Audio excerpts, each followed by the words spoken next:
First, a father is now in the Belmont County Jail after his baby died of fentanyl exposure. Thanks for joining us for 7 News at 5. I'm Bailey Martin. And I'm Michelle Chavez. 38-year-old Cameron Cawthron of Bel Air has been indicted by the grand jury on a charge of involuntary manslaughter. He was already charged with child endangerment, drug possession, and evidence tampering. DK Wright is live now with us in the 7 studio with how this happened. DK. Michelle, officials say last Wednesday, Cameron Cawthron showed up at East Ohio Regional Hospital. He reportedly dropped off his 1-year-old daughter and left. They say the baby was covered with a substance that turned out to be fentanyl. They say the baby was already in cardiac arrest. The child from the investigation was contaminated with fentanyl.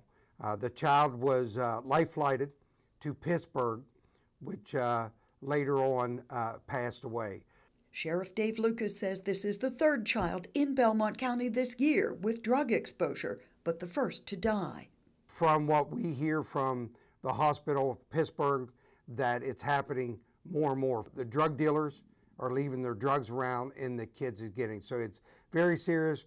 They say Cawthron of Cleveland has a criminal history involving drug trafficking. It's sad. This child and like the other ones don't have a chance when we have people like this are into drugs and they got kids in the house. The sheriff is particularly outraged that the man dropped off the baby and left. And he left the child and went some other places, we don't know at this time, before he eventually came back to the house. And that, to me right there, is inhumane. He is in jail, and that's where we want to keep him. The baby girl was pronounced dead in Pittsburgh on Sunday. They say Cawthron was raising the baby by himself, living on Harrison Street in Bel Air. They say the mother is serving prison time in another part of Ohio. Cawthron is being held without bond. Live in the 7 studio, DK Wright, working for you. Thanks, DK. 7